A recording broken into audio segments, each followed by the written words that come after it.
और ये strong room खोलने की तस्वीरें हम आपको दिखा रहे हैं, सहयोगियों के पास लिए चलेंगे, लेकिन उससे पहले स्ट्रांग रूम खोलने की ये तस्वीरें हैं आपके सामने। यानी अब काउंटडाउन शुरू हो चुका है 8 बजे के बाद आपके टेलीविजन स्क्रीन पर, और ये ईवीएम्स आप देख रहे हैं, मतपेटियां जो कि सील्ड है।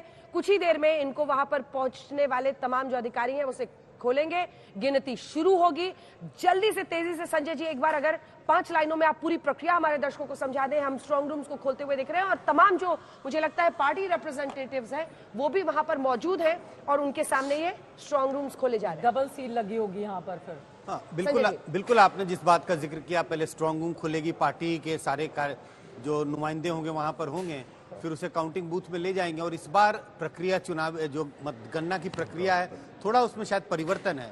पहले पोस्टल बैलेट गिने जाते थे, लेकिन इस बार पोस्टल बैलेट की गिनती आखिरी में गिना जाएगा। हाँ, आखिरी में गिनी जाएगी। हाँ। पहले ईवीएम से गिनती होगी। तो इस बार हम ये उम्मीद कर सकते हैं कि नतीजे जो पिछले 2-3 सालों में हमने देखा शुरू में धीरे धीरे आते हैं, इस बार नतीजे शुरू में ही बहुत तेजी से आएंगे, और क्योंकि बाद में पोस्टल बैलेट की गिनती होने वाली है। चलिए जल्दी से एक बार आपको लिए चलते हैं हमारे सहयोगियों के पास, क्योंकि ये तस्वीरें कहाँ की है, जल्दी से बता दीजिए। स्ट्रांग रूम कहाँ पर ये खुल रहा है? 8 बजे के बाद बहुत तेजी से टेलीविजन स्क्रीन में बदलाव होगा, क्योंकि उसके बाद नतीजे आने शुरू हो जाएंगे, चाहे वो एनडीए हो, इंडिया गठबंधन हो, पार्टी वाइज ब्रेकअप हो। हमारे साथ जो तमाम सहयोगी हमारे साथ जुड़े हुए हैं, अब उनका रुख कर लेते हैं।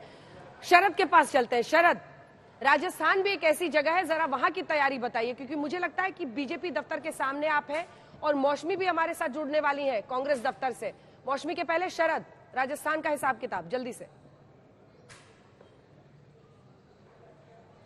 अंजना, हमने लड्डू की तस्वीरें जयपुर से भेज दी है और बीजेपी दफ्तर के पीछे बड़ी संख्या में, बड़ी मात्रा में लड्डू बनाए जा रहे हैं और बीजेपी का मानना है कि एग्जिट पोल से अलग नतीजे आएंगे हमारे। और ये नजारा मैं दिखाना चाहूंगा कि बड़ा यहाँ पर स्क्रीन भी लगाया जा रहा है और इस तरह से प्रधानमंत्री नरेंद्र मोदी के कटआउट लगाए गए हैं और दुल्हन की तरफ पूरा ये बीजेपी दफ्तर सजाया जा रहा है, जहां पर भजन लाल शर्मा मुख्यमंत्री भी आएंगे थोड़ी देर में।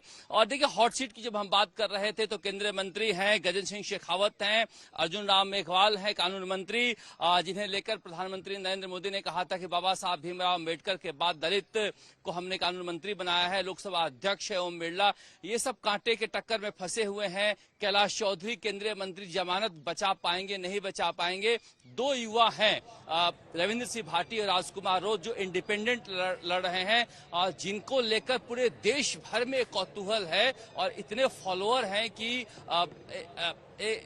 हर जगह नजर है कि इन दोनों के परिणाम क्या आएंगे।